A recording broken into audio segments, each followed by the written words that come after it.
Hey everyone, welcome back to my new video. और आज की वीडियो में मैं आपके साथ Domino's style zingy chicken paneer parcel की रेसिपी शेयर करने वाली हूँ। बहुत ही आसान है बनाना और मिनिमम इंग्रेडिएंट्स के साथ ये बन के तैयार हो जाता है और खाने में ये बिल्कुल कैफ़े स्टाइल पार्सल की तरह ही लगता है। बहुत ही ज़्यादा यमी बन के तैयार हो जाता है और झटपट बन कर के तैयार होता है। तो फिर बिना किसी देरी के आज हम स्टार्ट करते हैं cafe style Domino's style chicken paneer parcel की रेसिपी, जो बहुत ही आसान है बनाना और खाने में तो ये सुपर यमी और सुपर टेस्टी लगते हैं। तो फिर चलिए स्टार्ट करते हैं इस अमेजिंग सी रेसिपी को बनाना। इसे पनीर पार्सल या फिर पनीर पॉकेट भी बोलते हैं। तो इसे बनाने के लिए सबसे पहले हम इसकी स्टफ़िंग बना करके तैयार कर लेते हैं। तो स्टफ़िंग बनाने के लिए पैन के अंदर ऐड करेंगे 2 से 3 चम्मच के करीब ओलिव ऑयल। उसमें ऐड करेंगे एक मीडियम साइज़ के प्याज को बारीक चॉप करके 3 से 4 मिनट तक प्याज को अच्छे से सौटे करेंगे। अब उसमें हम ऐड कर देंगे चॉप किए हुए पनीर को और पनीर और साथ में ऐड कर देंगे स्टीम किए हुए चिकन को। बोनलेस चिकन है ये और ये अच्छे से स्टीम करके मैश किए हुए चिकन है।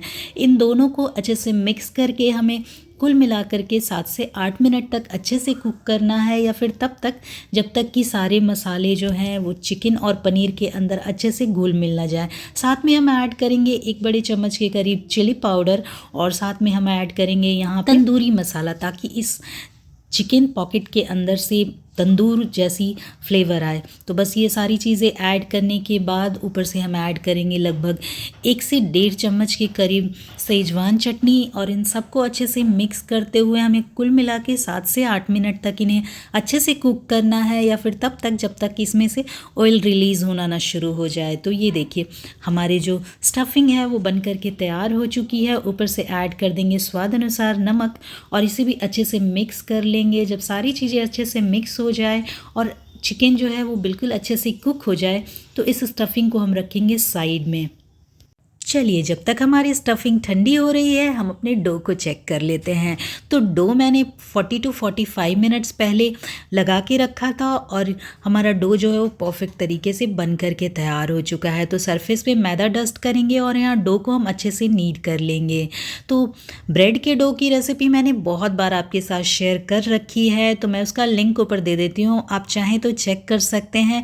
और इस डो से आप डिफरेंट तरीके के ब्रेड बना के तैयार कर सकते हैं। घर पे आप पाव बना सकते हैं, आप रेगुलर ब्रेड बना के तैयार कर सकते हैं, आप बंस बना सकते हैं।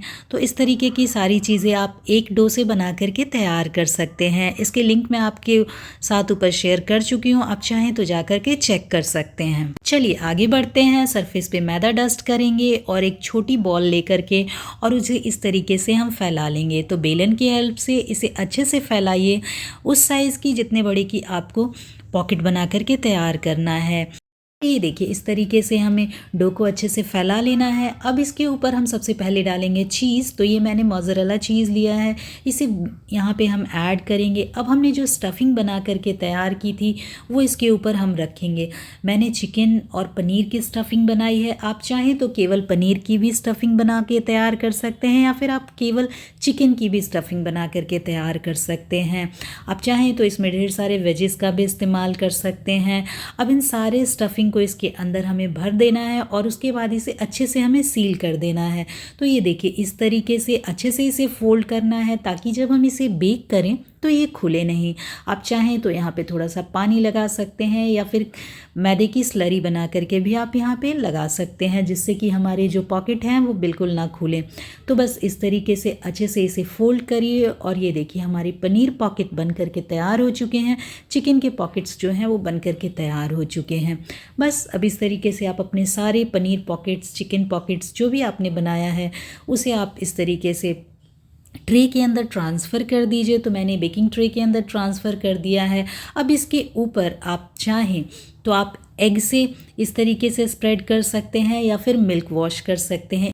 एग वॉश या मिल्क वॉश के फ़ायदे ये हैं कि जब आप इसे बेक करेंगे तो इसके ऊपर एक गोल्डन क्रस्ट आएगा, जो कि देखने में बहुत ही अच्छे लगते हैं, जो आपने बेकरी वगैरह में देखा होगा। तो बस उसी तरीके से गोल्डन बन करके ये आते हैं। तो बस इस तरीके से मिल्क वॉश या फिर आप एग वॉश कर सकते हैं।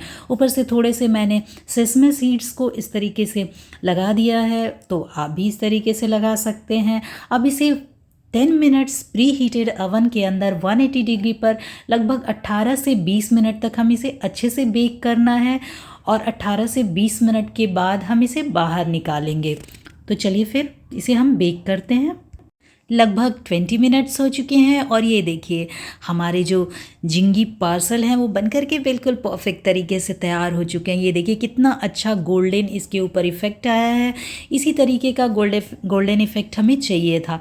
तो बस कुछ इसी तरीके का गोल्डन इफ़ेक्ट अगर आप इसके ऊपर मिल्क वॉश या फिर एग वॉश करते हैं, अगर आप वेजिटेरियन हैं तो आप मिल्क वॉश कर लीजिए और अगर आप नॉनवेज खाते हैं तो आप एग वॉश कर सकते हैं। चलिए जब हमारे पनीर पार्सल बिल्कुल बन कर के तैयार हो जाएं तो इसके ऊपर हम इस तरीके से बटर ग्रीस कर देंगे। इससे ये ऊपर से कड़क नहीं होंगे, ये बिल्कुल अच्छे से फूले हुए बनेंगे लेकिन क्रिस्पी और करारे बन कर के तैयार होंगे। तो इस पर इस तरीके से ब्रश की हेल्प से अच्छे से बटर हम लगा देंगे। तो मैंने इस तरीके से बटर लगा करके इसे रेडी कर लिया है। चलिए इसे अच्छे से चेक करते हैं कि परफेक्ट तरीके से कुक हुआ है या नहीं। तो बस 2 से 3 मिनट इसे अच्छे से ठंडे होने दीजिए और ठंडे होने के बाद हम इसे कट करेंगे और चेक करेंगे कि ये अंदर से परफेक्ट तरीके से बन के तैयार हुआ है या नहीं, इसकी ब्रेड जो है वो परफेक्ट तरीके से कुक हुए हैं या नहीं। हम इसे ठंडा होने के बाद चेक करके बताते हैं। तो ये देखिए हमारे जो पार्सल हैं वो बिल्कुल परफेक्ट तरीके से फूले हुए और बिल्कुल कैफ़े स्टाइल बन कर के तैयार हुए हैं, बिल्कुल डोमिनोज स्टाइल बन कर के तैयार हुए हैं, बिल्कुल अच्छे से फूले हुए हैं। मतलब ये बिल्कुल परफेक्ट तरीके से बने हुए हैं और अंदर से ये बिल्कुल नरम और सॉफ्ट होंगे और ऊपर से क्रिस्पी। तो बस कुछ इसी तरीके का डोमिनोज में हमें पनीर पार्सल या फिर चिकन पार्सल बन कर के मिलता है। तो बस चलिए अब हम इसे कट करके भी चेक कर लेते हैं कि ये अंदर से परफेक्ट तरीके से कुक है या नहीं है। हमारे जो चीज़ हमने इसके अंदर स्टफ़ की है वो अच्छे से मेल्ट हुए हैं या नहीं हुए हैं। चलिए इसे अब हम कट करके देखते हैं। तो चलिए इसे कट करते हैं। तो जब आप इसे कट करेंगे तो ये देखिए ऊपर से ये थोड़े से कड़क होंगे लेकिन अंदर से ये बिल्कुल नरम और सॉफ्ट होंगे। वाव, ये देखिए बिल्कुल चीज़ी और परफेक्ट बन कर के तैयार हो चुका है। इसके सारे चीज़ जो हैं बहुत ही अच्छे से मेल्ट हो चुके हैं और कुछ इसी तरीके की झिंगी पनीर पॉकेट, झिंगी चिकन पॉकेट हमें चाहिए थे। तो ये बिल्कुल परफेक्ट तरीके से बन के तैयार हो चुके हैं जिस तरीके से हमें डोमिनोज़ में मिलते हैं। तो बस इस तरीके से आप भी चाहें तो घर पे बहुत ही आसानी से और मिनिमम इंग्रेडिएंट्स के साथ झिंगी पनीर पॉकेट या फिर झिंगी चिकन पार्सल घर पे बहुत ही आसानी से बना करके तैयार कर सकते हैं और इसे आप अपने फैमिली एंड फ्रेंड्स के साथ इंजॉय कर सकते हैं। छोटी मोटी पार्टीज़ हो या इवनिंग स्नैक में आप इसको बना करके तैयार कर सकते हैं। अपनी फैमिली एंड फ्रेंड्स के साथ इसे आप इंजॉय कर सकते हैं। कि बहुत ही आसानी से मिनिमम इंग्रेडिएंट्स के साथ और झटपट Domino's style zingy paneer parcel आप घर पे बना करके तैयार कर सकते हैं, जो कि बहुत ही आसानी से बन के तैयार होता है, अच्छे से कुक हो करके तैयार होता है और घर पे आप अपने मनपसंद की स्टफिंग भी करके इसमें बना करके आप इसे तैयार कर सकते हैं। आई होप आपको Domino's style zingy paneer chicken parcel की रेसिपी अच्छी लगी हो। अगर अच्छी लगी हो तो इसे लाइक करना बिल्कुल ना भूलें, इसे अपने फैमिली एंड फ्रेंड्स के साथ शेयर करना बिल्कुल ना भूलें। इस तरीके के नए नए वीडियो के साथ मैं फिर आती रहूँगी। तब तक के लिए take care and bye bye.